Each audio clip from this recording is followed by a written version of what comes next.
More interesting though, is that the immune system doesn't know that that's broccoli, right? It doesn't understand like we would know by the way it tastes or the way we see it or smell it, or as we're eating this type of food.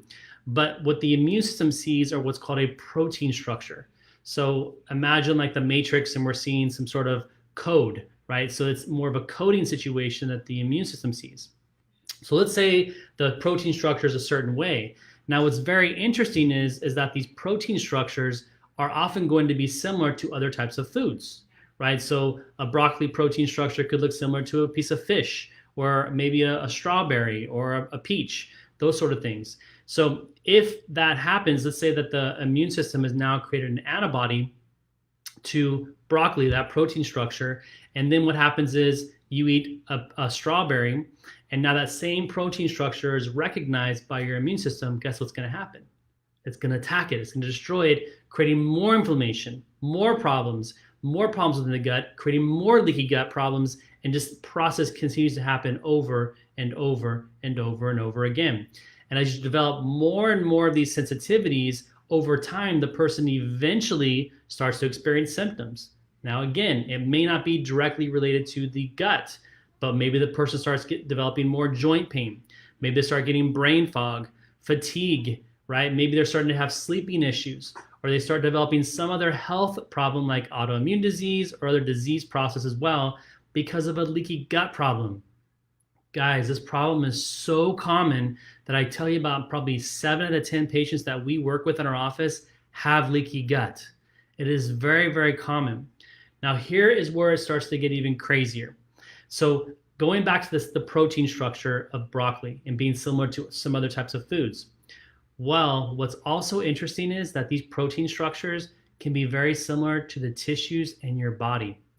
So what happens is as the immune system is circulating through the body, looking for any kind of bacteria, viruses, or problems, it starts to see the structure of and it sees it in one of your tissues. Let's say that tissue is your liver, right? And so next thing you know, the immune system starts attacking your liver, destroying it, killing it, eating away at it, day by day, month by month, year by year. And then eventually you develop some sort of other disease process, maybe start to get fatty liver or liver disease or cirrhosis because the immune system's been destroying and killing the liver.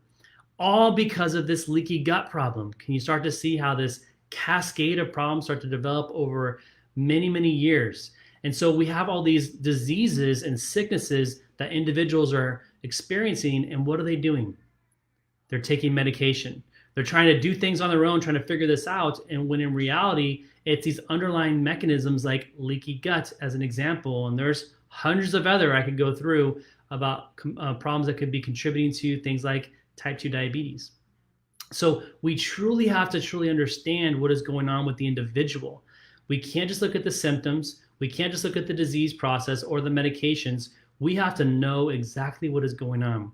This is why it's so important what we do in our office, from looking at a patient as a person, not or as a disease, but as an actual individual who is suffering, and we have to find out what is causing their problem.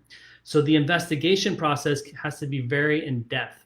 We have to do multiple types of analysis to see what's going on. Some people are willing to do the tasks and what's involved, and those are the ones who are going to get the results that we get. About that patient I was talking about earlier, who else is going to be testing for something like biotoxin, a toxicity? It's not very commonly tested in the traditional medical world, and not really actually known what it's really all about.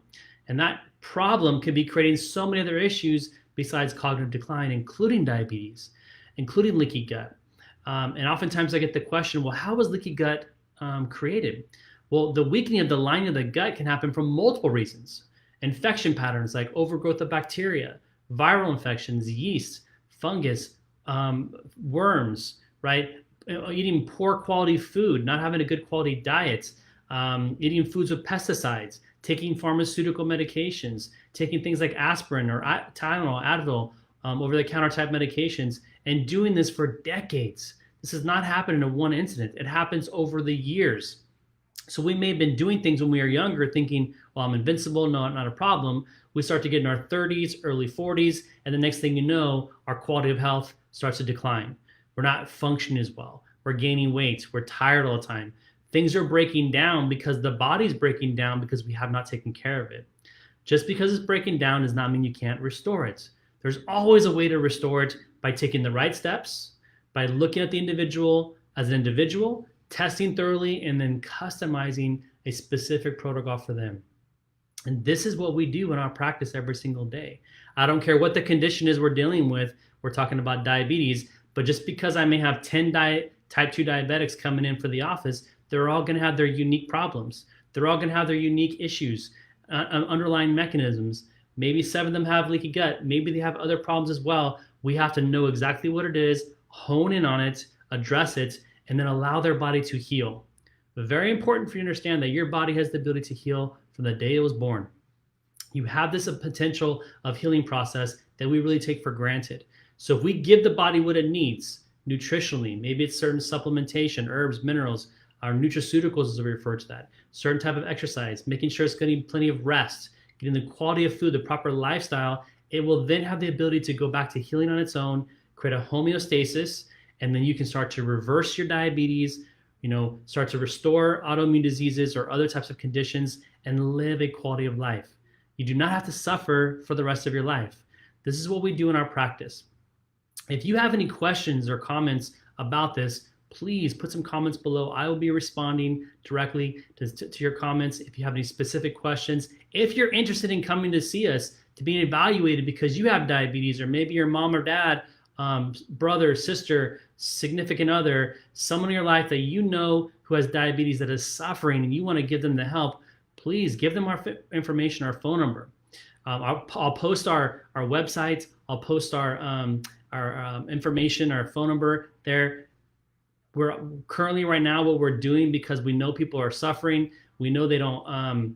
It's a little harder to get in to see their physicians. We are offering complimentary consultations. There's no charge to come and meet with me, and we're doing this either virtually or we can do it in office, whichever is more comfortable for the individual. But we are here to help. Those of you right now who are suffering with type 2 diabetes, you are super vulnerable right now to this virus. And I'm not trying to scare you.